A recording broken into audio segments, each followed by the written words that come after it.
Welcome back to the garage. It's time for another episode of Token Teardown. And if you're new here, this is Token Teardown, the show where we jack crypto projects up on the lift, shine a light underneath, and tell you what's actually happening under the hood. Because when a project says it's built for gaming, we don't nod. We ask a better question. Are you talking economy sedan gaming?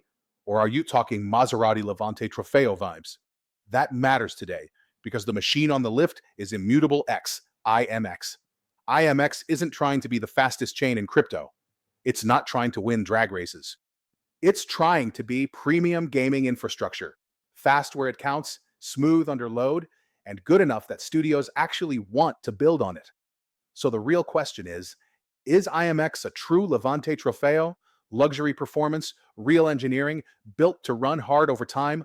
Or is this just a flashy badge, a leather interior, and a nice exhaust note, with problems you don't notice until the warranty runs out? And yes, we know, price predictions. We'll get there. But first, the question that actually matters. Does IMX deserve a spot inside your hard-earned wallet space, or should this capital be parked in a different garage altogether? Before we go any further, I need to say this. Triple X, we appreciate you. These teardowns don't happen without you. This man reads white papers like a kid staring at the back of a cereal box, trying to crack the secret decoder ring. Then he goes deeper. GitHub repos, core code, documentation, and when that's still not enough, he takes it on-chain to see if it actually works in the real world. And yes, he's still in the trenches on Twitter, filtering signal from noise so the rest of us don't have to. That discipline is why these breakdowns are real. Now, before we rip this thing apart, make sure you smash that like, hit follow, or subscribe, and share this with your fellow degens. Oh, and one last thing. If you've got a project you want on the lift, drop it in the comments. We're building this channel the right way, and we read every single one. Maybe yours is next. All right. Before we talk speed, features, or price, we've got to pop the hood and look at who actually built this machine. Because in crypto, the pit crew matters more than the paint job. Immutable X was built by James Ferguson, Robbie Ferguson, and Alex Connolly. 3 founders who didn't come out of nowhere and didn't disappear after the first bull run. These guys didn't start with a token. They started with a problem. They were early NFT builders who ran straight into Ethereum's reality. Great security, great decentralization, but absolutely brutal if you're trying to run a real game economy with thousands of small transactions. So instead of launching a meme coin and a roadmap PDF, they went heads down and built infrastructure. And here's the key difference. This team didn't just talk about scaling, they shipped it.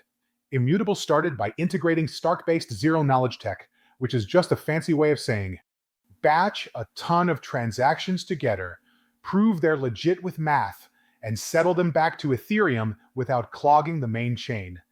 That's not weekend mechanic stuff. That's professional race engineering. Then, instead of freezing the design and calling it done, they evolved. They added immutable zkEVM, which means developers can build using normal Ethereum tools, but still get gaming-optimized performance.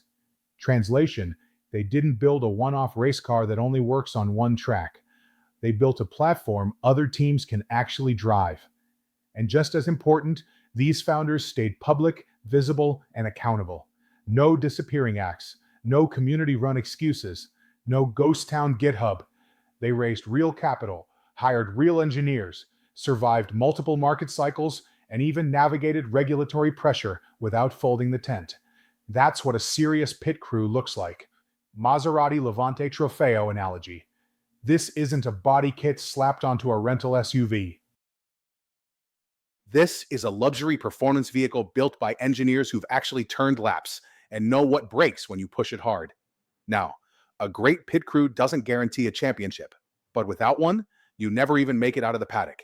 So with the builders understood, let's talk about what problem this machine is actually built to solve and whether it's still the right solution today. Because a great pit crew doesn't guarantee a championship, but without one, you never even make it out of the paddock. And with the builders understood, now we can talk about what this machine was actually built to solve and whether it's still the right solution today. Immutable exists because Ethereum, for all its strengths, was never designed to feel like a video game engine. Ethereum is secure. Ethereum is decentralized. Ethereum is trusted. But when a game needs thousands of tiny actions, minting items, trading gear, upgrading characters, Ethereum turns every click into a toll booth. That kills gameplay. So Immutable built a layer 2, which simply means a performance layer that sits on top of Ethereum. Instead of every action hitting the main chain, Immutable bundles massive numbers of transactions together, proves they're valid using cryptographic math, and then settles them back to Ethereum in one shot. Same security, way less friction. In car terms, this is the difference between crawling through city traffic and ripping down a private express lane built specifically for speed. And this is where the Levante Trofeo comparison really fits. Immutable didn't try to be everything for everyone. They tuned this machine for one job: gaining economies, fast item trades, low-cost transactions, enough throughput to handle real players, not just test wallets. And when they realized that games need more than just a fast marketplace, they evolved the platform. That's why Immutable zkEVM exists. It lets developers use standard Ethereum tools, but still get the performance profile games actually require. Translation: developers don't have to relearn how to drive. They just get a better road. This wasn't a pivot for hype. It was a drivetrain upgrade. Because if you want real studios, real players, and real economies, you don't build a demo car. You build something that can take lap after lap without overheating. And now that we understand why this thing exists, we need to look at the part that determines whether it survives long-term. The fuel system, what powers IMX, what the token actually does, and whether the economics make sense once the incentives stop doing the heavy lifting. Because even the best-built machine doesn't go anywhere without gas. Because this is where a lot of good-looking builds fall apart. The fuel system. You can have the best chassis, the best engineers, the cleanest design, but if the fuel math doesn't work, the car never leaves the garage. Or worse, it runs hot and blows up halfway through the race. So let's talk about IMX the token, not the logo, not the vibes, the mechanics. First thing to know, IMX as a fixed supply. No infinite printing, no surprise oops we doubled it moment down the road. Most of the supply is already out in the wild, which means this isn't one of those projects where you're waiting on years of unlocked cliffs to finish dumping on you. That's good, but it also means something else. There's no hiding. If demand shows up, it has to be real demand, not future promises. IMX is no longer just a governance badge or a loyalty point. On Immutable system, a portion of protocol fees must be paid in IMX. If a user doesn't have IMX, the system converts into it behind the scenes. That matters, because that turns usage into forced interaction with the token, not optional charity. On top of that, on Immutable's newer infrastructure, IMX is used as the gas token, meaning it's literally the fuel that transactions run on, not metaphorically, actually. So when games run, trades happen, items move, IMX gets burned through the engine. Now let's be very clear, because this is where nuance matters. IMX does not secure the network the way something like Ethereum does. Security comes from Ethereum and cryptography, not token staking.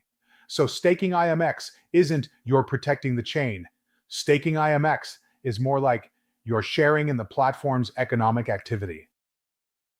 You're getting a cut of the garage's revenue, not holding the crankshaft together. And yes, there have been incentives, rewards, emissions. That's normal at this stage. The real test isn't whether incentives exist, it's whether usage remains when incentives cool off. Because incentives are like premium fuel additives. They help at first, but eventually the engine has to run clean on its own. So the IMX fuel system is real, but it's not magic. It works if games show up. It works if players stay. It works if volume becomes organic. And that brings us to the next question we have to ask. Is this thing actually being driven? Not promised, not marketed, not hyped on Twitter. Used. Because the difference between a garage queen and a real performance machine is whether there are tire marks on the track. Because traction tells the truth. You can promise horsepower all day. You can quote TPS numbers. You can drop trailers and partnerships. But at the end of the day, the only thing that matters is this. Are people actually driving it? And with IMX, the answer isn't hype. It's usage. Immutable has processed millions of NFT transactions, even during down markets, and not because people were farming some brand new incentive every 5 minutes.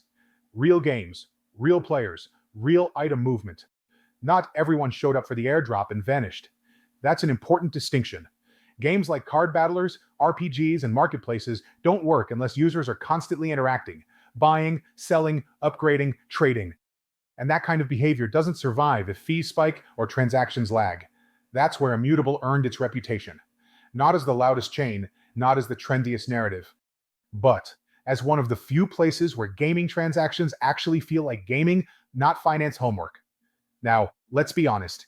This isn't mass adoption yet. This isn't Fortnite numbers. This isn't Call of Duty scale. But it is consistent usage through multiple market cycles, which is something most chains never achieve. And consistency matters more than spikes, because spikes are hype.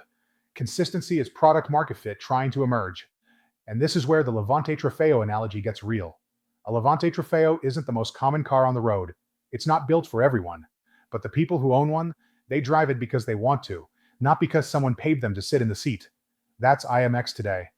Now, here's where we stop being polite and start being honest. Every real build has stress points, so before anyone falls in love with the leather seats and the exhaust note, we need to check for cracks, because even premium machines have failure modes. And this is where we talk about red flags, risks, and what could actually go wrong if this thing gets pushed harder than it's ready for. Let's look underneath. And before we go any further, let's slow down for a second.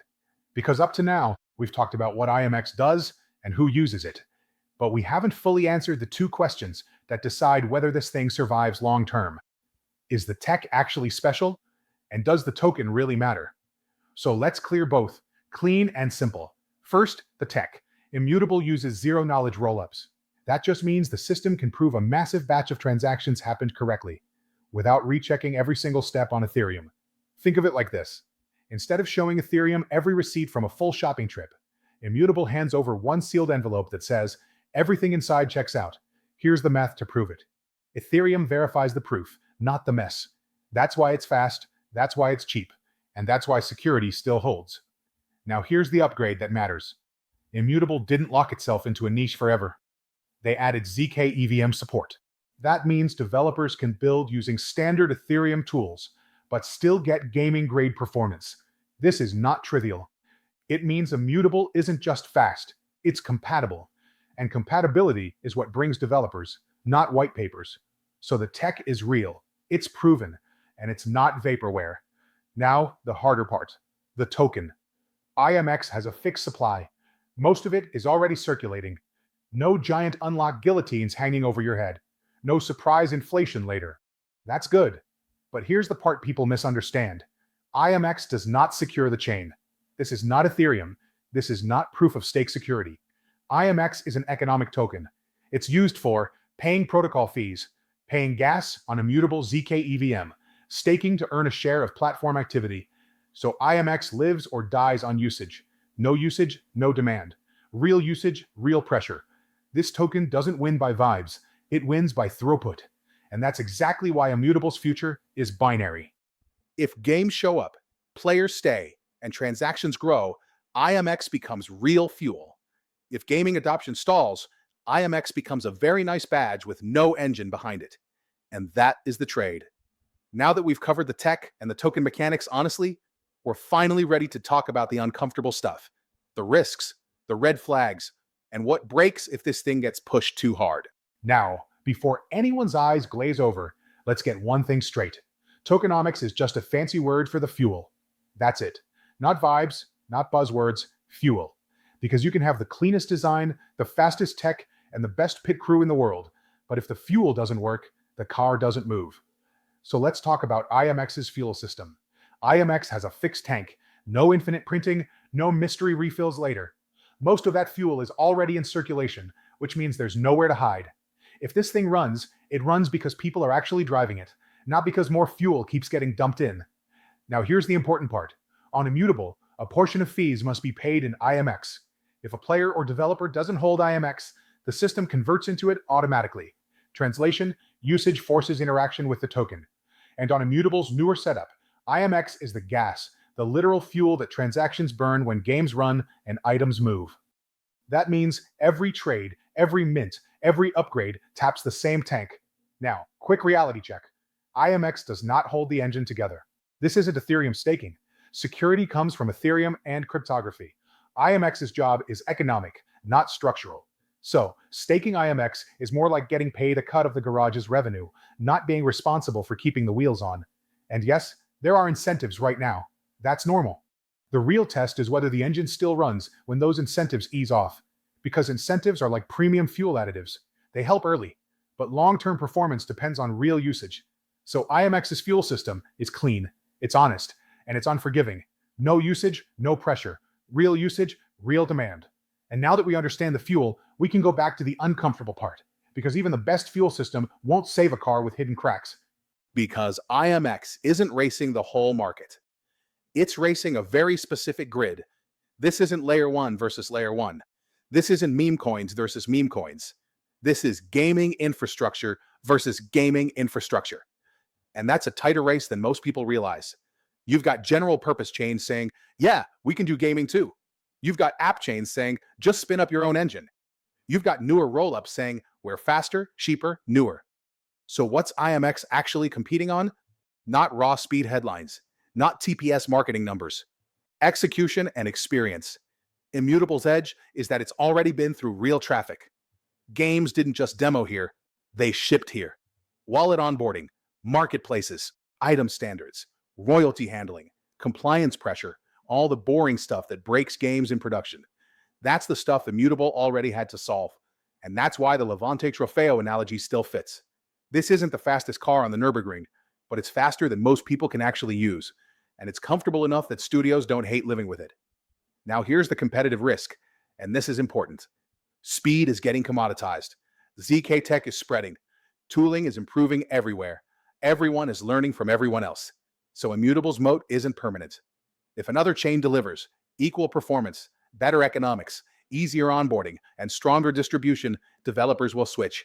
Games are loyal to players, not chains. So Immutable doesn't win by being early forever.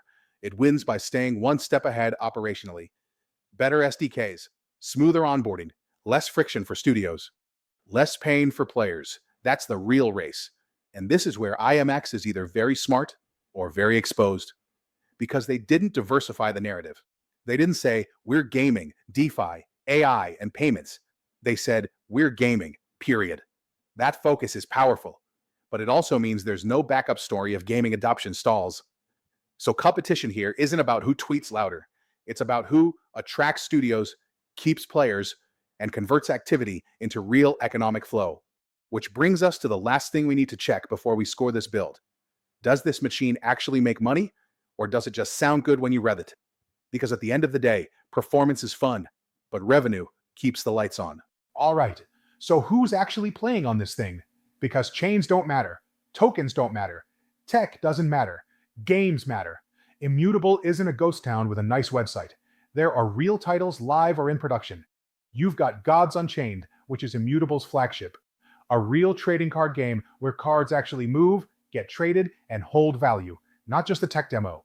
You've got Guild of Guardians, a mobile RPG built for mainstream players, not just crypto natives. You've got Illuvium, one of the highest production Web3 games out there, using Immutable for asset infrastructure. You've got Metalcore, a large-scale shooter pushing real item economies. And that's just the visible layer. Behind the scenes, Immutable has dozens of smaller studios building card games, strategy games, RPGs, the kind of genres where constant item interaction actually matters. This isn't buy one NFT and never touch it again. This is repeat behavior. And that's important, because gaming chains don't win with one breakout hit. They win by supporting many mid-sized successes that quietly keep volume alive. Now, let's be honest. None of these are Fortnite yet. None of these are Call of Duty yet. But they don't need to be. Gaming infrastructure doesn't need one global hit. It needs steady throughput. And Immutable has that. This is where the Levante Trofeo comparison really locks in. It's not a mass-market Corolla. It's not built for everyone. But the drivers who choose it, they're here because it does exactly what they need. Smoothly, reliably, and without drama. The builders, the tech, the fuel, the competition, and the games actually driving on it. There's only one thing left before we score it. Can this machine survive the long road? regulation, cycles, and shifting player behavior? Or does it need perfect conditions to stay relevant? And before we even think about scoring this build, there's one more system you can't ignore: community. Because tech gets you on the grid, but community decides whether anyone shows up when the lights go out. And IMX's community is different. This is not a meme army. This is not a Telegram casino. This is not people screaming price targets every 5 minutes. Immutable's community is quieter and heavier on builders. You've got developers, studios, artists, long-term players, infrastructure partners, people who care more about shipping than tweeting. That's a strength, and it's also a trade-off. The upside is credibility, less noise, less hype churn, less rent-seeking behavior. When people are here, they're usually here to build something or play something, not just flip and vanish. But here's the honest downside. This community doesn't market itself aggressively. It doesn't trend every cycle. It doesn't dominate timelines. It doesn't generate meme momentum the way louder ecosystems do. So IMX doesn't get accidental hype. It has to earn attention every time. That means growth is slower, but it's stickier. And once again, that fits the Levante Trofeo analogy perfectly. This isn't a car for everyone on the road. It doesn't shout at every stoplight. But the people who own one, they know exactly why they bought it. And they're not selling it just because something louder pulled up next to them. So the immutable community isn't massive, but it's real. And in crypto, real communities tend to outlast loud ones. It doesn't generate meme momentum the way louder ecosystems do. So IMX doesn't get accidental hype. It has to earn attention every time. That means growth is slower, but it's stickier. And once again, that fits the Levante Trofeo analogy perfectly. This isn't a car for everyone on the road. It doesn't shout at every stoplight. But the people who own one, they know exactly why they bought it. And they're not selling it just because something louder pulled up next to them. So the immutable community isn't massive, but it's real. And in crypto, real communities tend to outlast loud ones. All right, now we're at everyone's favorite part in the garage. We call this Show Me the Moolah. And just so you know, every number you're about to hear comes straight from the head of technical analysis here in the garage, Lulu. She's not guessing. She's not forecasting off vibes. She's not pulling numbers from headlines. She's basing everything on where IMX is right now. Real circulating supply, real market cap, real behavior. So let's start there. Right now, IMX is trading around 23 to 24 cents. Call it 24 cents. At that price, IMX is sitting at roughly a $470 million market cap. The supply is basically fully out, right around 2 billion tokens circulating. That matters because this is no longer a dilution story. From here on out, price only moves for one reason: demand. Now, before Lulu fast forwards anything, she stops and points at the chart, because we have to talk about where this thing's been. IMX hit an all-time high of about $9.50 back in November of 2021. Today, we're sitting around 24 cents. That's roughly a 97% drawdown, and that's real. That's real damage. That's real lost trust. But Lulu makes one thing very clear. Those highs were not priced on reality. They were priced on peak euphoria. NFTs were exploding. Liquidity was free. Gaming was being valued like it was guaranteed. And the market already punished IMX for that. So Lulu is not anchoring to 950. Real usage. No hype premium left. That's the base. Now Lulu fast forwards the tape. Not next week, not next cycle noise. She fast forwards to a world where the entire crypto market grows from roughly $3 trillion today into a full $20 trillion asset class. Same token, same supply. Much bigger engine. Here's how the math shakes out. If crypto grows and IMX simply keeps the same relevance it has today, nothing heroic happens. It just scales. In that case, IMX lands in the $3 to $4 billion market cap range, which with roughly 2 billion tokens out, puts price around $1.50 to $2. That's not moon math. That's proportional growth. If gaming adoption grows a little faster than the rest of crypto and Immutable wins more studios, more users, and more transaction volume, IMX gains a small piece of market share. In that scenario, market cap moves into the $6 to $8 billion range, which puts price roughly in the $3 to $4 range. That's where the token starts behaving like real fuel instead of a parked asset. And then there's the aggressive case. If crypto gaming actually breaks out, players stay, games feel normal, and Web3 disappears into the background, Immutable becomes one of the core highways. In that world, IMX starts competing in $10 billion plus, which is roughly $5 and up, depending on dominance. And then Lulu gives you the last scenario, the one people don't like, but everyone needs. The black swan. Crypto grows, but gaming doesn't.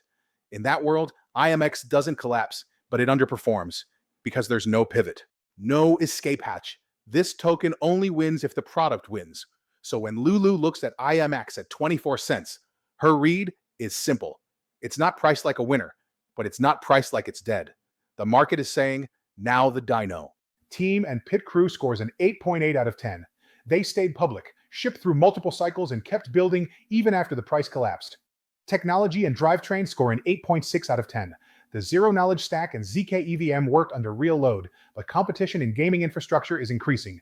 Tokenomics, which is just the fuel system, scores an 8.2 out of 10. The supply is fixed, mostly circulating, and the token has a real job, but it only wins if gaming adoption scales. Supply and unlock risk score a 9.2 out of 10. There are no major unlock cliffs left, and dilution risk is low. Real usage and traction score a 7.9 out of 10. Activity is consistent through market cycles, but not yet at mainstream scale. Games and ecosystem score a 7.8 out of 10. There are real titles and real studios, but no breakout hit yet. Community scores a 7.6 out of 10. Builder heavy and long-term focused, but not loud or fast-moving.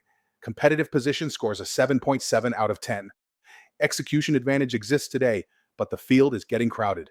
Risk profile scores a 7.4 out of 10. This rig has no backup narrative if gaming stalls. Market structure and price positioning score an 8.0 out of 10. The asset is fully repriced from 2021 XS and carries no hype premium. That puts the overall Dino score at 8.1 out of 10. Tuned up, worth watching, engines hot, safety off, let it rip.